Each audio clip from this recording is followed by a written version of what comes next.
রাসূলুল্লাহকে ধরলেন, বুকের ভিতরে নিলেন, আর বুকের ভিতরে নিয়ে একটু চাপ দিয়ে ছেড়ে দিয়ে বললেন, ইয়া মুহাম্মদ ইকরা বিসমি রাব্বিকাল্লাযী খালাক। নবীজি মুহাম্মদুর রাসূলুল্লাহ পড়া শুরু করে দিলেন।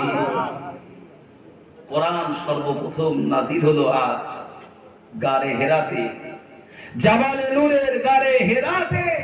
সেই গারে হেরাতে যে 5টি আয়াত নাযিল হলো, তার প্রথম কথাই ছিল ইকরা, পড়ো।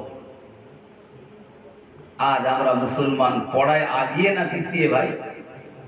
একটু জোরে বলতে হবে। যে কোরআনের প্রথম কথাই ছিল ইকরা, পড়ো। নবীজি এত বেশি পড়তেন, আমার আল্লাহ পাক বললেন এত বেশি পড়তে হবে না, ইন্না আলাইনা জামাআহু কুরআন। আমি আল্লাহ আপনার হৃদয়ের ভিতরে এই কোরআনকে জমা করে দিলাম। বলুন সুবহানাল্লাহ। পবিত্র কোরআন, এই মুকাম্মাল কমপ্লিট কোরআনের হাফেজ সর্বপ্রথম আমার রাসূলুল্লাহ ছিলেন। বলুন সুবহানাল্লাহ। বাইরে বর্জিরা মা বোনেরা, নবীজি মুহাম্মদুর রাসূলুল্লাহ সাল্লাল্লাহু আলাইহি ওয়াসাল্লাম ওই কোরআন প্রাপ্ত হলে বাড়িতে গেলেন, বিরাট ভয় পেয়ে গেলেন। হযরত খাদিজাকে বললেন, খাদিজা আমি যেন আজ ভয় পেয়ে গেছি, আমাকে চাদর মুড়ি দিয়ে দাও, আমাকে কম্বল মুড়ি দিয়ে দাও। ও ভাইরা বাপজিরা মনে রেখে দিন, খাদিজাতুল কুবরা রাদিয়াল্লাহু আনহা রাসূলুল্লাহকে একটা চাদর মুড়ি দিয়ে দিলেন। নবীজির পাশে বসে বললেন, ইয়া আবুল কাসিম, কি হয়েছে আপনার? আপনার কি কোনো ভয় পেয়েছেন? আপনি কি কোনো ভয় পেয়েছেন? নবীজি ঘটনাগুলো খাদিজার সাথে বললেন। হযরত খাদিজাতুল কুবরা রাদিয়াল্লাহু আনহা বললেন, ইয়া আবুল কাসিম, ইয়া আবুল কাসিম। তখন খাদিজা তাকে আবুল কাসিম বললেন, মানে নবীজির সন্তানের নাম ছিল কাসিম। আবুল কাসিম মানে হে কাসিমের পিতা, আপনি ভয় পাবেন না, কারণ আপনি কখনো মানুষের সাথে মিথ্যা কথা বলেন না। জোরে বলুন। আপনি ভয় পাবেন কেন? আপনি কাউকে ঠকান না, আপনি মানুষের সাথে প্রতারণা করেন না, আপনি কাউকে ফাঁকি দেন না, সুতরাং আপনার কোনো ক্ষতি, কোনো ভয় নেই। খাদিজাতুল কুবরা সান্ত্বনা দিলেন।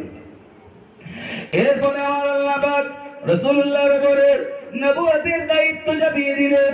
ইয়া রাসূলুল্লাহ, হাবিবাল্লাহ, আপনি যান মক্কার মানুষদেরকে বলেন, তারা যেন আমি আল্লাহ আমার প্রতি ঈমান আনে, আমার প্রতি বিশ্বাস স্থাপন করে। আর সেই সাথে সাথে আপনি মুহাম্মদুর রাসূলুল্লাহ, আপনার উপরেও তারা ঈমান আনে। নবীজি আমার মক্কার জমিনে প্রথম বললেন, ইয়া আইয়ুহান নাস, হে মানব মণ্ডলী, বলো লা ইলাহা ইল্লাল্লাহু তুফলিহুন। তোমরা যদি পড়ে নাও লা ইলাহা ইল্লাল্লাহ, আল্লাহ ছাড়া কোনো মাবুদ নেই, এই বিশ্বাস যদি তোমরা করো, অবশ্যই তোমরা সফল কাম হয়ে যাবে। লা ইলাহা ইল্লাল্লাহ, তোমরা এই কলেমা পড়ে নাও, কারণ সেই আল্লাহ হচ্ছেন তোমাদের মালিক, তোমাদের স্রষ্টা। তিনি তোমাদেরকে বানিয়েছেন, তোমাদের রুটি আহার সব কিছু তিনি দিচ্ছেন, তাকে তোমরা স্বীকার করে নাও। সর্বপ্রথম স্বীকার করে নিলেন খাদিজাতুল কুবরা। সুবহানাল্লাহ বলেন। একদিন কি সবাই মুসলমান হয়েছিল? কলেমা সবাই পড়েছিল? খাদিজাতুল কুবরা রাদিয়াল্লাহু আনহা তিনি পড়ে নিলেন লা ইলাহা ইল্লাল্লাহ মুহাম্মাদুর রাসূলুল্লাহ। যখন এই কালেমা তিনি পড়ে নিলেন, মক্কার লোকগুলো বলল, ও খাদিজা, তুমি নাই মুহাম্মদকে স্বামী বলে মেনে নিয়েছিলে, আজ কেন তাকে নবী বলে স্বীকার করলে? কেন তাকে রাসূল বলে মেনে নিলে? খাদিজাতুল কুবরা বলেছিলেন, 15 বছর তার সাথে সংসার করছি, 15 বছর নবীজির সাথে সংসার করছি। সেই মুহাম্মদুর রাসূলুল্লাহর আদর্শ, তার চরিত্র, তার কথাবার্তা, তার আচার ব্যবহার, তার আখলাকে আমিনা, তার উন্নত ব্যবহার দেখে আমি খাদিজা তার উপরে মুগ্ধ হয়েছি, আর তার কাছে প্রচারিত ঈমানের কালেমা পড়ে মুসলমান হয়ে গেছি। সম্মানিত ভাইরা, হযরত খাদিজা তিনি ইসলামের কালমা পড়লেন। পুরুষের মধ্যে হযরত আবু বকর সিদ্দিক তিনি সবার আগে ঈমানের কালমা পড়লেন। তাকেও লোকেরা বলল, আবু বকর তুমি তো মুহাম্মদের সাথী, তার বন্ধু হিসাবে অনেকদিন আছো, তা তুমি কলেমা পড়লে কেন? তুমি জানো যাকে নবী বলে স্বীকার করে নিয়েছো তিনি যা বলবেন তোমাকে তাই করতে হবে।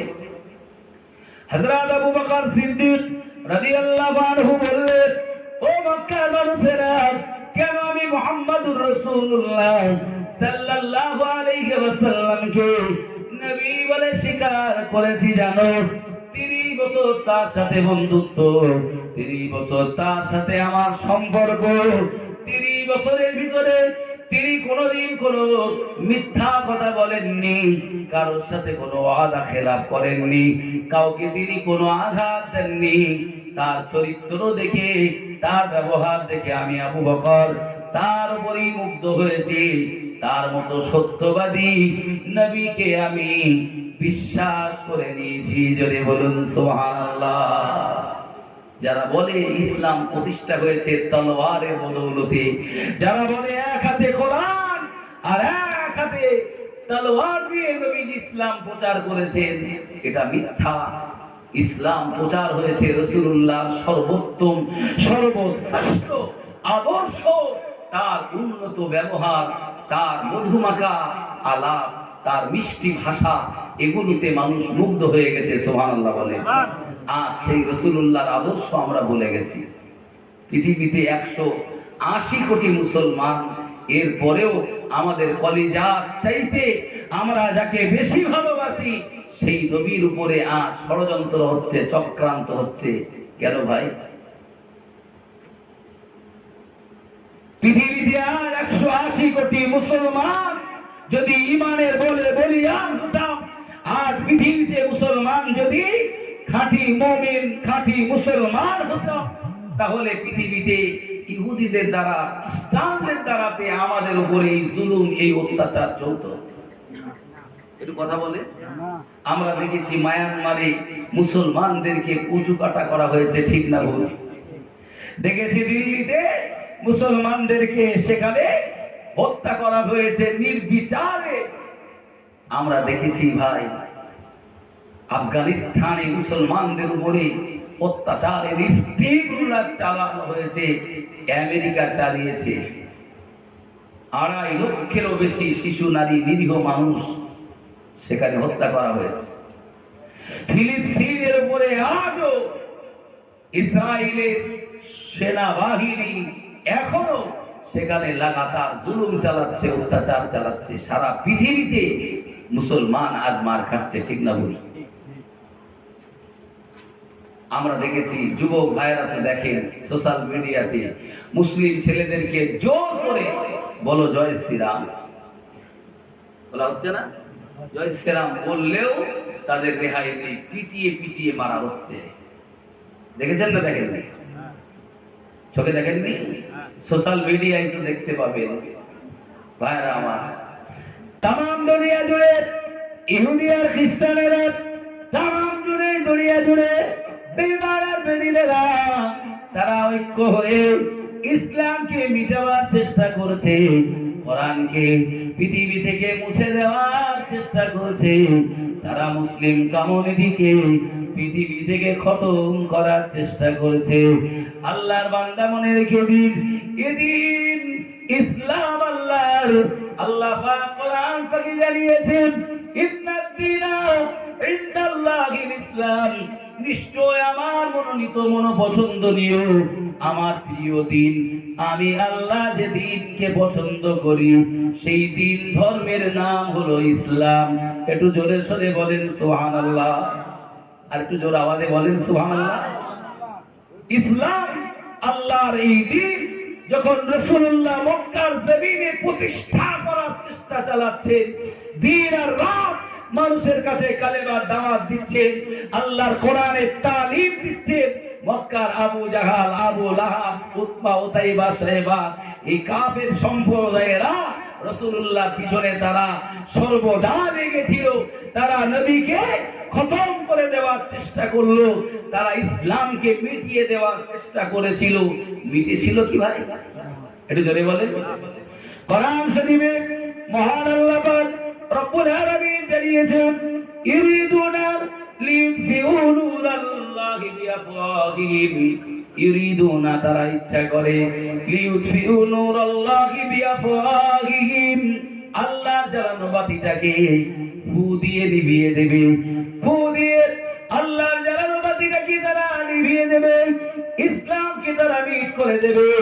কিন্তু না না না, আমার আল্লাহ পাক কোরআন শরীফে বললেন, আল্লাহু মুতিম্মু নূরিহি ওয়ালাউ কারিহাল কাফিরুন, যতই চেষ্টা তারা করুক, যতই ষড়যন্ত্র, যতই চক্রান্ত তারা করুক না কেন, আমি আল্লাহ আমার জ্বালানো বাতি, আমার এই দ্বীন ইসলামকে আমি আরো প্রতিষ্ঠিত করব।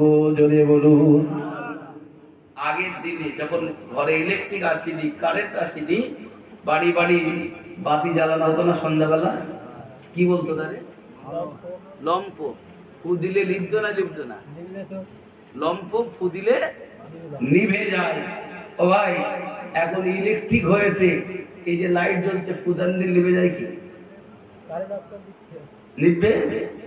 তারা ভেবেছিল ইসলামের এই বাতিটা, আবু জাহাল ভেবেছিল, আবু লাহাব ভেবেছিল এটা ওই লম্প হতে পারে, ফু দিলে নিভে যাবে।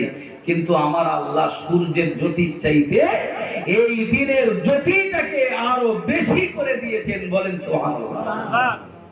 সম্মানিত ভাইরা, মক্কার জমিনে রাসূলুল্লাহ সাল্লাল্লাহু আলাইহি ওয়াসাল্লাম সুদীর্ঘ 13টা বছর তিনি দ্বীন কায়েমের চেষ্টা করেছেন, কালেমার দাওয়াত দিয়েছেন, কালেমার প্রচার করতে, দ্বীনের দাওয়াত দিতে মক্কার চারদিকে রাসূলুল্লাহর এত বেশি শত্রু, এত বেশি দুশমন, যারা সর্বদা নবীজির উপরে দুশমনি চলে করেছে। রাসূলুল্লাহ রাস্তা দিয়ে যাবেন, তার চলার রাস্তায় কাঁটা বিছিয়ে দিয়েছে। রহমতের নবী রাস্তা দিয়ে যাবেন, সেই রাস্তায় কাঁটা খুঁড়েছে। নবীজি মুহাম্মদুর রাসূলুল্লাহ কাবায় যে নামাজ পড়ছেন, সিজদায় গিয়েছেন, তার মাথার উপরে বিশাল উটের নাড়ি ভুঁড়িটা চাপিয়ে দিয়েছে। ও ভাইরা বাপজিরা, নবীজি মুহাম্মদুর রাসূলুল্লাহ সাল্লাল্লাহু আলাইহি ওয়াসাল্লাম কি ব্যবহার তিনি করলেন, একটা বার তার আদর্শ ফলো করেন, তার জীবনকে লক্ষ্য করেন। যে উম্মে জামিলা বড় বড় কাঁটা নবীজির পায়ে ফোটাবার জন্য রাস্তায় বিছিয়ে দিত, সেই উম্মে জামিলা যখন অসুস্থ, রাসূলুল্লাহ তার সেবা করতে, তার খোঁজ খবর নিতে তার বাড়িতে গেছে। আর একটু মহব্বত করে বলে, যে জিজ্ঞেস করছেন কাজিমা কেমন আছেন আপনি, সে তো অবাক যে মুহাম্মদের চলার পথে আমি কাঁটা বিছাই, তার মানে কি বন্ধু না দুশমন? যে শত্রু তো নাকি? সেই মুহাম্মদ আজ আমার বিপদের দিন আমাকে দেখতে এলো। রাসূলকে মারবার জন্য খাদ্যে বিষ মিশিয়ে গোশত রান্না করে সেই গোশতে বিষ ঢেলে দিয়ে মুহাম্মদুর রাসূলুল্লাহকে দিয়েছে। তার মানে এই বিষ খেয়ে মুহাম্মদুর রাসূলুল্লাহ তিনি যেন শহীদ হয়ে যান, তিনি যেন মারা যান, এ চক্রান্ত হয়েছে। আচ্ছা, নবীজি ভালো মানুষ না খারাপ মানুষ? একটু জোরে বলে। সেই মানুষটা এত ভালো মানুষ, তা বিষ খাওয়াচ্ছে কেন? বলে কেন রাসূলুল্লাহর উপরে এই সব চক্রান্ত? তাহলে নবীজি কি খারাপ বলবেন? মা বোনেরা, ভুল আমায় বুঝবেন না। আল্লাহর হাবিব, আল্লাহর নবী মুহাম্মদুর রাসূলুল্লাহ সাল্লাল্লাহু আলাইহি ওয়াসাল্লাম এমন দয়ার নবী, রহমতের নবী, মায়ার নবী, করুণার নবী। তায়েফের জমিনে গেলেন, তায়েফবাসীকে ঈমানের দাওয়াত দিলেন, কালিমা প্রচার করে বললেন, হে তায়েফবাসী, তোমরা যদি পড়ে নাও বলো লা ইলাহা ইল্লাল্লাহু ইন্নী রাসূলুল্লাহ, আল্লাহ ছাড়া কোনো ইলাহা নাই, আল্লাহ ছাড়া কোনো মাবুদ নেই, আমি মুহাম্মদ সেই আল্লাহর রাসূল। এই কালেমা যদি তোমরা পড়ে নাও অবশ্যই তোমরা সফল কাম হয়ে যাবে, অবশ্যই তোমরা কামিয়াবি হয়ে যাবে। মক্কা থেকে উস্কানি দিয়ে তাদের ছেলেদেরকে উদ্বুদ্ধ করে দেওয়া হলো। মক্কা নেতাদের কথা শুনে সোনার নবী মুহাম্মদুর রাসূলুল্লাহ সাল্লাল্লাহু আলাইহি ওয়াসাল্লামকে তায়েফের ছেলেরা এত বেশি পাথর মারলো, আল্লাহর নবীর দেহ, আল্লাহর নবীর জিসম মোবারক ক্ষত বিক্ষত হয়ে গেল, সারা দেহে রক্ত ঝরে গেল। নবী মুহাম্মদ রাসূলুল্লাহ সাল্লাল্লাহু আলাইহি সাল্লাম বললেন, ও তায়েফবাসী, তায়েফের ছেলেরা, ও তায়েফের যুবক জওয়ানেরা, আমি মুহাম্মদ তোমাদের ক্ষতি করতে আসিনি, তোমাদের আঘাত করতে আসিনি, ব্যথা দিতে আসিনি, তোমাদের কোন সর্বনাশ করতে আসিনি। আমি এসেছি তোমাদের উপকার করতে। জোরে বলুন সুবহানাল্লাহ। আর একটু মহব্বত করে বলেন সুবহানাল্লাহ। ভাই মাইকের আওয়াজটা না বড্ড মানে ঝাঁঝালো, শ্রোতার জন্য কষ্ট হচ্ছে। একটু বক্সের সাউন্ড কমিয়ে দিতে, বক্সের সাউন্ডটা কমিয়ে একটু বেশি সাউন্ড করে দেন তো। হ্যাঁ, আমারও কষ্ট হচ্ছে বলতে, শ্রোতাদেরও কানে লাগছে, বলেন ঠিক না? হ্যাঁ, ওই জন্য অনেকের রাগ হচ্ছে। আমি মনে মনে করছি চল যাচ্ছে কেন, আমি তো গোপাল ভাঁড়ের কাহিনী বলছি না, তো নবী জীবনী বলছি। রাসূলুল্লাহ জীবনী শুনলে সব হবে না? হবে না? আরে রাসূলুল্লাহ হলেন তিনি আমাদের ঈমান। একটু ভাসিয়ে দেন, একটু হালকা দেন, আর মানে ঝাঁঝালো আওয়াজটা কমিয়ে দেন। রাসূলুল্লাহ তিনি হলে আমাদের ঈমান। কথা ঠিক কিনা বলেন? ঈমান তো নাকি? ওই নবীকে বিশ্বাস করে আমি আপনি হয়েছি মুমিন। মক্কার লোকগুলো বলেছিল, মুহাম্মদ আমরা আল্লাহ বিশ্বাস করি, আমরা আল্লাহ বিশ্বাস করি, কিন্তু আমরা তোমার মানতে চাই না, তোমায় বিশ্বাস করি না। নবীজি দেখলেন এরা যদি আল্লাহ বিশ্বাসী করে তাই করুক, নাকি এরা আল্লাহকে বিশ্বাস করুক, আমাকে নাই করুক। কিন্তু রব্বুল আলামিন আল্লাহ কোরআন শরীফের ভিতরে জানিয়েছেন, ইয়া রাসূলুল্লাহ, হাবিবাল্লাহ, যারা দাবি করে আমরা আল্লাহ বিশ্বাস করি, ওগো নবী আপনাকে বিশ্বাস করি না, আমার আল্লাহ পাক বললেন, না না না না না হাবিবি, ওদেরকে ডাক দিয়ে বলেন, কুল ইন কুনতুম তুহিব্বুনাল্লাহ ফাত্তাবিউনি ইউহিব্বুকুমুল্লাহ ওয়া ইয়াগফির লাকুম যুনুবাকুম আল্লাহু গফুরুর রহিম। ইয়া রাসূলুল্লাহ, ইয়া হাবিবাল্লাহ, দুনিয়ার মানুষকে আপনি বলুন, যারা আল্লাহর সাথে মহব্বত লাভ করতে চায়, যারা আল্লাহর ভালোবাসা লাভ করতে চায়, তারা যেন আপনার তাবেদারি করে। জোরে বলেন সুবহানাল্লাহ।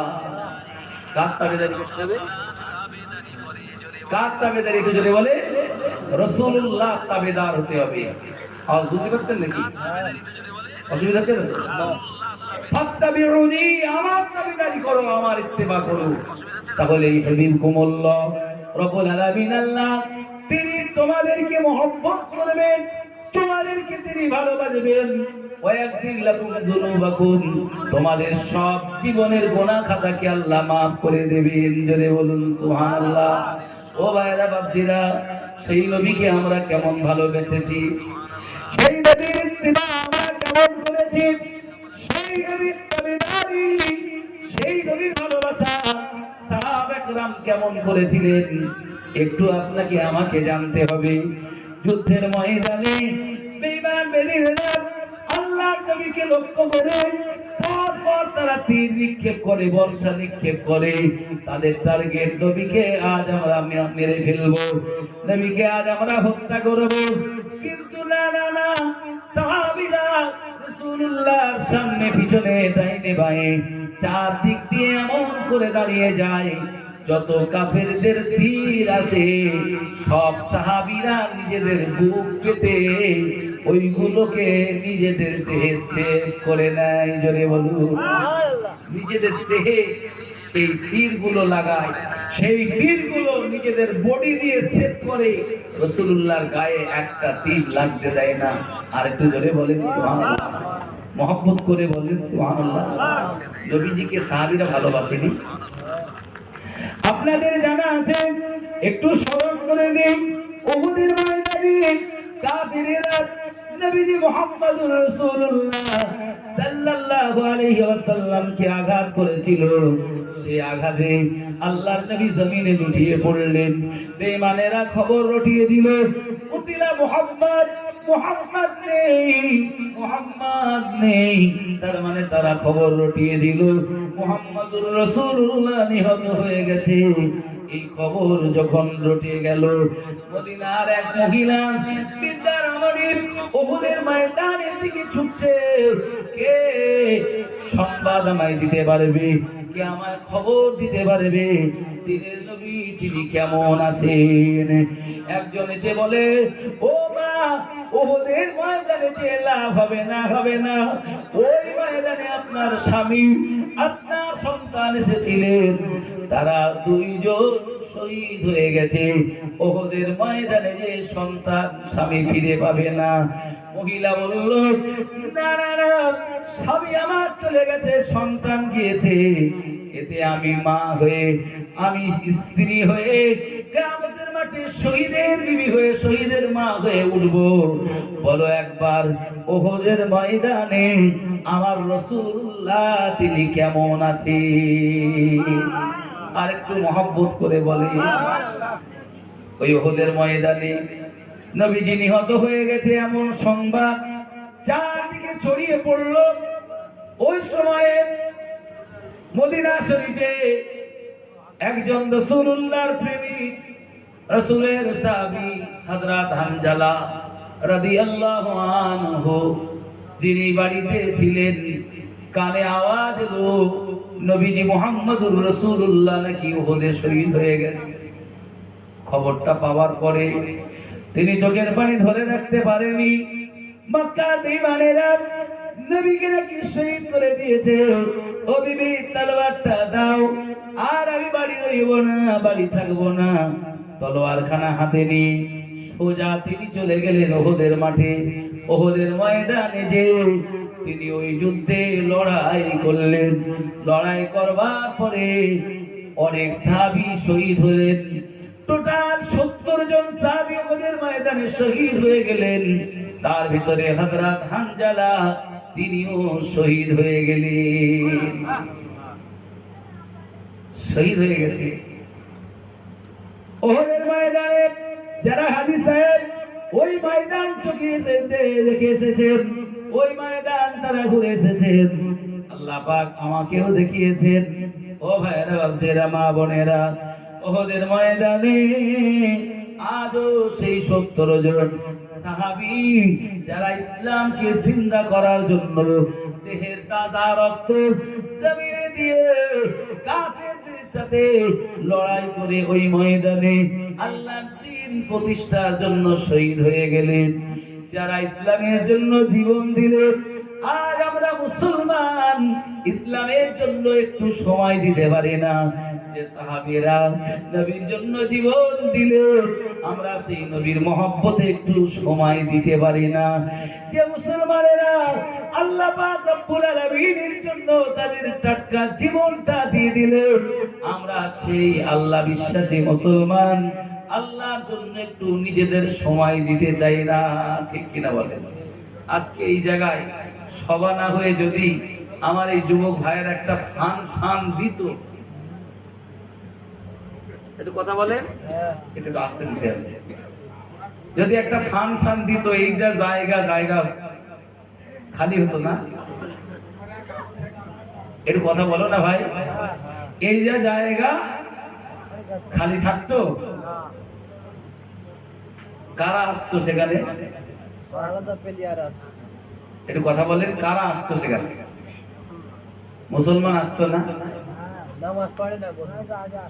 আল্লাহু আকবার।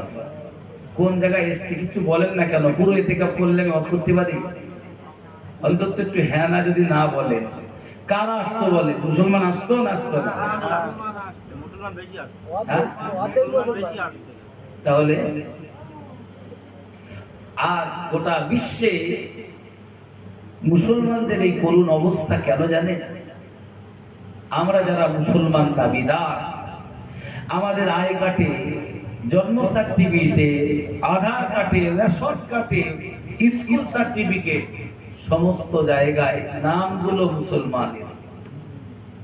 কিন্তু আমাদেরকে যদি দেখা হয় ইসলাম কতটা আছে, তাহলে দেখতে পাওয়া যাবে ভাই মুসলমান আছে কিন্তু ইসলাম নেই। ঠিক। রাগ করলেন নাকি? না। এই যে ফুলগুলো দিয়েছে, এই ফুলগুলো অরিজিনাল ফুল তো নাকি? হ্যাঁ। এটা শুকলে একটা সেন্ট পাবে। ঠিক কখনো কখনো কোনো কোনো জায়গায় যে দেখি এইরকম ফুল দেয়, তবে সেগুলো প্লাস্টিকের, দেখলে মনে হয় অরিজিনালি ফুল, অরিজিনালি ফুল, এর একটা খুশবু আছে। প্লাস্টিকের ফুলগুলো দেখতেই এখন ওর কোনো খুশবু আছে? তা আমরা মুসলমান আজকে এরকম প্লাস্টিক মার্কা না, এর কথা বলে। ইসলাম মানে শান্তি, আর মুসলমান মানে এখন কি বলেন দিন? অশান্তি আছে, শুধু আপনাদের দিকে নেই। সব জানি। কই? ও আছে। আমি তো দেখতে পাচ্ছি না। ইসলাম যারা মানে তাদেরকেই তো মুসলমান বলা হয়। তো ইসলাম হলো শান্তি, আর মুসলমান অশান্তিতে কেন? আপনাকে বলে যেতে হবে। তার মানে এই মুসলমানের কাছে ইসলাম নেই, ঠিক কি না বললেন? এই মুসলমানের কাছে ইসলাম নেই। সাইনবোর্ডটা আছে, সাইনবোর্ড আছে, কিন্তু ভেতরে কোনো মেডিসিন নেই। দোকানে সাইনবোর্ড, ওয়ারমারি বাজারে একটা দোকান করলাম, জি এটা মেডিসিন হল, সমস্ত রকমের ওষুধ এখানে, অ্যালোপ্যাথিক সমস্ত রকমের ওষুধ, পাইকারি খুচরা সব রকম পাওয়া যায়। একজন এসে বলছে, ভাই যে কোনো কোম্পানির একটা গ্যাসের ট্যাবলেট দেবে। আমি বললাম, ভাই দোকান আছে, সব মাল পাওয়া যাবে, কিন্তু গ্যাসের ট্যাবলেট একটাও নেই। বুঝতে পারেননি? একটু সহজ করে বোঝায়। আপনাদের গ্রামটার নাম কি? সারদা গ্রাম। এখানে একটা মুদিখানার দোকান আছে, সেই দোকানটা ধরেন আমার আদর্শ মুদি ভান্ডার লিখে দিলাম, সব মুদিখানার দ্রব্য মাল পাওয়া যায়। একজন এসে বলছে, ভাই 2 কেজি চাল দেবেন। কারণ ধান এখনো কাটা হয়নি, মাঠে আছে ধান, ধান কাটা হয়নি তো চাল হবে কি করে? আর একজন এসে বলছে, রান্না হবে, আজকে তেল ফুরিয়ে গেছে, ভাই এই বোতলে একটু তেল দেন তো। কতটা? 200 হোক 500 হোক দেন না। ভাই সর্ষে এখনো ভাঙানো হয়নি। আর একজন এসে বলছে, হঠাৎ কুটুম এসেছে, দুপুরবেলা গোস্ত পাওয়া যায় না, 2টো ডিম দিয়ে বিদায় করবো। ভাই 2টো ডিম আছে, আর মুরগি এখনো পারিনি। বুঝতে পারতেছেন না? মনে হচ্ছে যে যা চাইছে আমি সব নয়া কাজ দিচ্ছি। এ দোকানদার আপনাদের কাছে প্রিয় হবে? আর আপনার এই দোকান দেখে দেবেন, সবাই মিলে তো দোকান ভেঙে দেবেন। যে দোকানে চাল ডাল আলু পাওয়া যায় না, তেল পাওয়া যায় না, ডিম পাওয়া যায় না, কিসের মুদিখানার দোকান? তো মুসলমান আছে, নামাজ নেই, ও মুসলমানের দোকানে নামাজ পাওয়া যায় না, এরকম মুসলমান আছে না? নেই? রাগ করছেন নাকি? মুসলমান আছে, কিন্তু সেই মুসলমানের দোকানে রোজা নেই। মুসলমান ধনী, কোটি কোটি টাকার মালিক, যাকাত নেই। জি, এমনও মুসলমান আছে টাকায় ছাতা ধরে গেছে, হজ করেনি, ঠিক না বল?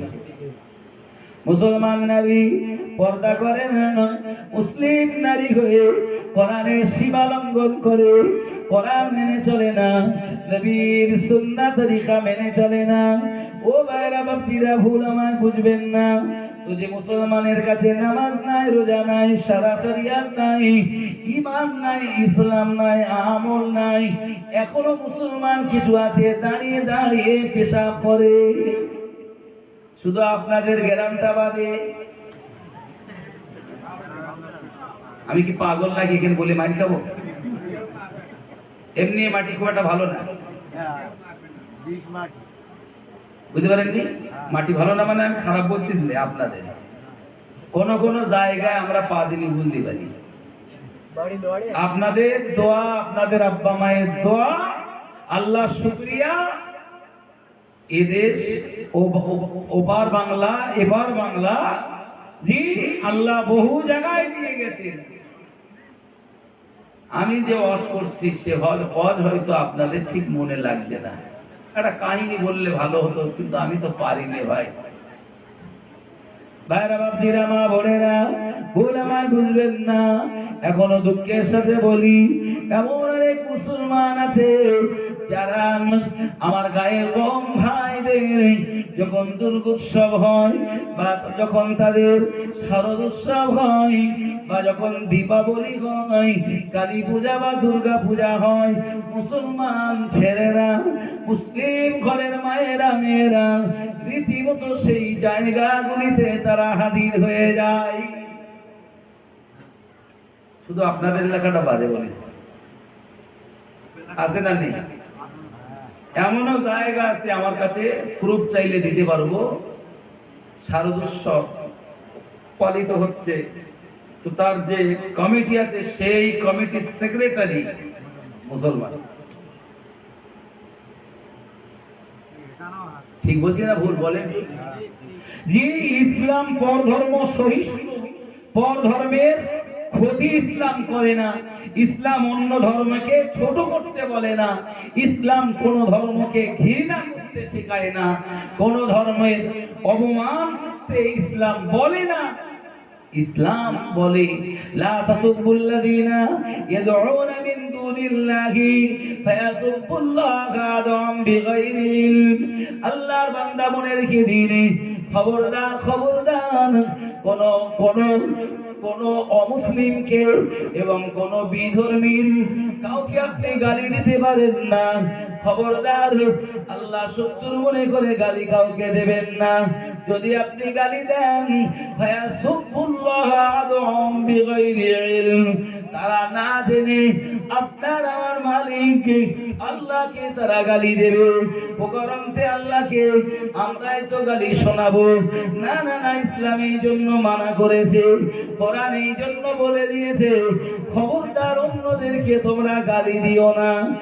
আল্লাহর বান্দা, আমি আপনাকে বলছি না যে অন্য ধর্মের প্রতি ঘৃণা করুন, শত্রুতা করুন, হিংসা করুন, এটা করা যাবে না, যাবে না। আপনি মুসলমান, আপনি আপনার দিনটাকে ঠিক রাখুন, আপনি আপনার ধর্মটাকে ভালোবাসুন, আপনি নামাজটাকে সঠিক করে আদায় করুন, আপনার দিনটাকে আপনি প্রতিষ্ঠিত রাখুন, আপনারটা আপনি ঠিক আদায় করুন। কিন্তু মুসলমান এমন আছে যাদের কাছে ইসলামের কিছু নেই। ঠিক বলছি না ভুল ভাই? আজকে মা বোনেরা কিছু আছেন এখানে, শুনছেন? আছে হ্যাঁ, হাদিস শরীফ এসেছে, মায়েদের জন্য 4 জন নারী হচ্ছেন মডেল। 4 জন নারীকে যদি তারা অনুসরণ করে তাহলে তারা নাজাত পাবে। একজন হলেন ইমরানের কন্যা, নাম তার হযরত মা মারিয়াম আলাইহিস সালাম। আর একজন আসিয়ার স্ত্রী, মানে আসিয়া ফেরাউনের স্ত্রী হযরত আসিয়া, তার জীবনী শুনেছেন। আর একজন হলেন খুয়াইলিদের কন্যা, যার নাম হলো হযরত খাদিজাতুল কুবরা। আর একজন হলেন নবীজি বললেন আমার কন্যা সাইয়্যিদাতুন নিসাই মিন আহলিল জান্নাহ, হযরত ফাতেমাতুজ জোহরা। জোরে সরে বলেন না সুবহানাল্লাহ।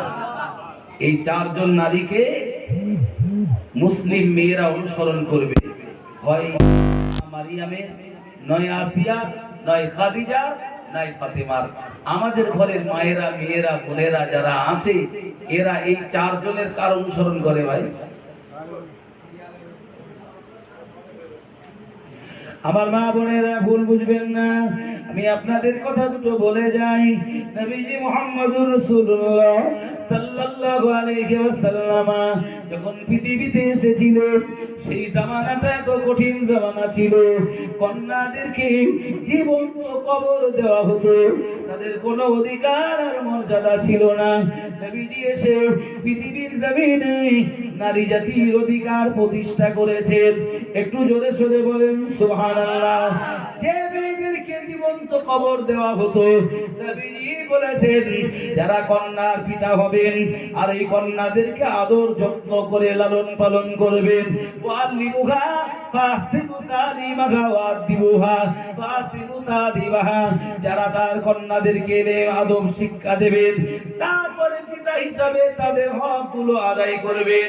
আমি নবীজি মুহাম্মদুর রাসূলুল্লাহ আল্লাহর জান্নাতে যে জায়গায় থাকবো, ওই কন্যার পিতা আর আমি নবী আল্লাহর জান্নাতে পাশাপাশি থাকবো। জোরে বলে ইসলাম নারীর অধিকার দিয়েছে না দেয়নি ভাই? বিয়ের সময় আগে ইজাব ছেলের কাছে না মেয়ের কাছে? আগে মেয়ের কাছে ইজাব। মেয়ে যদি বলে না আমি রাজি নেই, ক্ষমতা থেকে বিয়ে পড়ানো ভাই। আরো শুনুন ইসলাম তাদের কতটা অধিকার দিয়েছে। বিয়ে যেদিন হয়, বিয়ের মজলিসে মোহরানা আদায় করতে হয় না? হয় না? এর কথা বলে মোহরানা দেওয়া লাগে। এটা ছেলেরা মেয়েদেরকে দেয়, তাই তো নাকি? স্বামী স্ত্রীকে দেয়।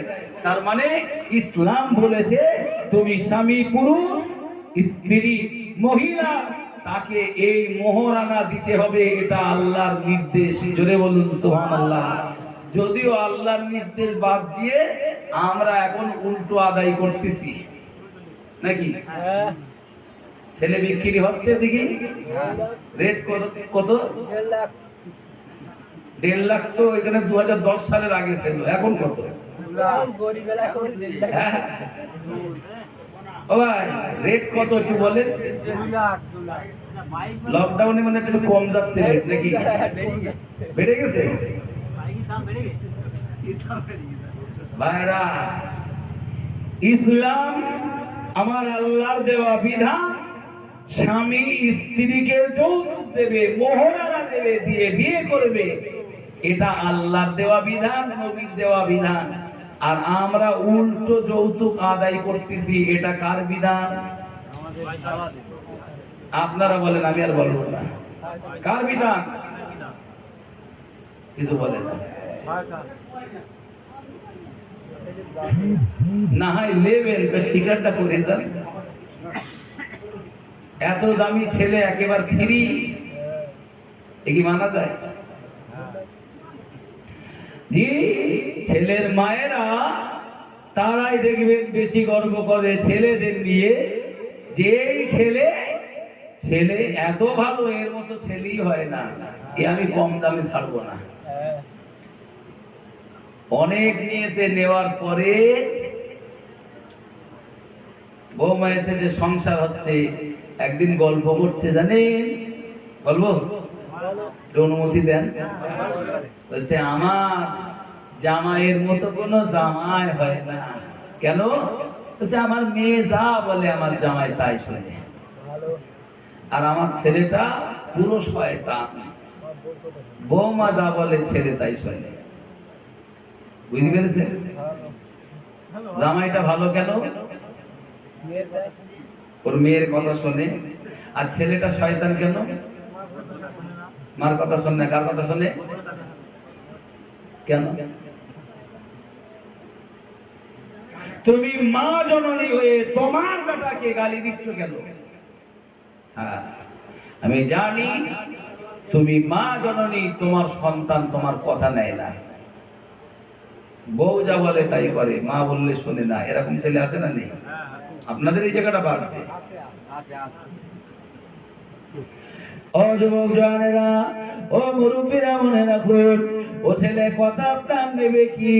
ছেলে তো আপনি বিক্রি করে দিয়েছেন, ওর শাশুড়ির মেয়ের কাছে ও বিক্রি হয়ে গেছে। না না না, ওই স্ত্রীর কাছে এখন বিক্রি হয়ে গেছে। স্ত্রী ওকে কান ধরে তুলাবে, কান ধরে বসাবে। স্ত্রীর কথা যদি ও না শুনে, ও তোর ঘর করবে না, ঘর তো করবে না, সংসার তো করবে না, ছেড়েও পালাবে না, ওকে আর একটা সুযোগ দেবে না, এমন গেড়া গলে ফেলে দেবে। তুমি এবার ঝুলতে থাকো। ঠিক না ভুল? কথা বলেন না কেন? গাড়া কলে দেবেন না দেবেন না? শুধু একবার আপনাদের কোর্ট কোথায়? বসিরহাট। তাহলে তো আমাদের মধ্যে শুধু একবার নালিশটা করে দেবে, ব্যাস ধরলেই 3 বছর। কদিন? 3 বছর জেল। নতুন নিয়ম। জি, মোদির আমলের নতুন নিয়ম। স্ত্রী স্বামীর বিরুদ্ধে অভিযোগ করেছে, 3 বছর জেল। ওরা দেখেছে আইন যখন আমাদের ফেভারে দায় করি, তাই ওরা মেনে চলবে। দুনিয়ার আইন আপনার ফেভারে হতে পারে, আল্লাহর একটা আইন আছে না নেই? আল্লাহর বিচার আছে না নেই? আমার দিনদার ইমানদার মা বোনেরা, আল্লাহ ওয়ালি মায়েরা, ভুল আমায় বুঝবেন না। প্যারা নবী মুহাম্মদুর রাসূলুল্লাহ সাল্লাল্লাহু আলাইহি ওয়াসাল্লাম আল্লাহর আইন, আল্লাহর বিধান দিয়ে দিয়েছেন। আল্লাহর বিচারের দিন, সেদিনের কথাও তিনি বলে গেছেন। আল্লাহর নবী বলেন, আল মারাতু ইযা সাল্লাত খামসাহা ওয়া সামাত শাহরাহা ওয়া আহসানাত ফারজাহা ওয়া ইতাআত যাওজাহা। হে নারী, আল্লাহর এই বিধান আমি নবী মুহাম্মদুর রাসূলুল্লাহ সাল্লাল্লাহু আলাইহি ওয়াসাল্লাম বলি, আল্লাহর যে বান্দি দুনিয়ায় জমিনে 4টে কাজ করবে, 4টে আমল করবে, রব্বুল আলামিন আল্লাহ ফালতাদখুল ফি আবওয়াবিল জান্নাতি শাহ, মহান আল্লাহ হাসরের ময়দানে ওই নারীর জন্য 8খানা জান্নাতের দরজা খুলে দেবে। আর একটু জোরে বলে কটা আমল ভাই? 4টে। 1 নম্বরে যে নারী 5 ওয়াক্ত নামাজ পড়বে, 2 নম্বরে যে নারী রমজান শরীফের রোজা করবে, 3 নম্বরে যে নারী শরীয়তের পর্দা, মা মারিয়াম, মা আসিয়া, মা খাদিজাতুল কুবরা, মা ফাতিমাতুজ জাহরা তাদের মতো করে চলবেন। 4 নম্বর বলা হয়েছে যে নারী তার স্বামীর তাবেদারি করবেন। কটা হলো? নামাজ, রোজা, পর্দা, স্বামীর সেবা। এই 4টে ঠিক আছে তো নাকি? একদম ঠিক, কোনো অসুবিধা নেই, তাই তো কোনো সমস্যাই নেই গেলে। কিন্তু ভাই, স্বামীর হুকুম কেরাম পালন করতে জানেন? স্বামী আর স্ত্রী নদীতে বেড়াতে যাচ্ছেন, একটু গল্প বলি। এখন এই পূর্ব দিকে, এটা পূর্ব, এদিকে এটা পশ্চিম, তো নদীর স্রোত যাচ্ছে এই দিকে, পূর্ব দিক, আর নদীতে বউটা পড়ে গেছে। কোন দিক যাবে ভাই? স্রোতের টানে যাবে। ও বেটা নেমে এই দিকে খুঁজতে যাচ্ছে, পশ্চিম দিকে। তা মাঝি ওরে ডেকে বলছে, ভাই উল্টো যাচ্ছিস, তুই এই দিকে যা, এই দিক গেলে তুই পাবি। বলে, না ভাই, আমি এইদিকে যাবো, এইদিকে গেলেই পাওয়া যাবে, পশ্চিমে যেতে হবে। মাঝি ওরে খুব করে বলল, ভাই উল্টো গেলে পাবি না। এত বলা কওয়ার পরেও ও শুনলো না, উল্টোই গেল। এইদিকে অনেক খোঁজাখুঁজি করে যখন পেল না, মনটা খারাপ। মাঝি বলছে, ভাই তুমি উল্টো গেলে কেন, একটু বলবে? আমি নদীতে নৌকা চালাই, নদীর গতিবেগ আমি বুঝি, গতিবিধি আমি বুঝি। আমি তোমার এত করে বললো এই দিক দিয়ে খোঁজো পাবে, তুমি উল্টো গেলে। তো মাঝিকে তখন লোকটা কি বলছে জানেন? বলছে, ভাই তুমি নদীতে নৌকা চালাও, নদীর গতিবেগ বোঝো, গতিবিধি বোঝো, বউ চালায় আয়, ওর গতিবেগ আমি বুঝি। আমি হুজুর, আমার বউ থাকে না, বুঝতে পারেন নাকি? আর আপনি তো খেলুন।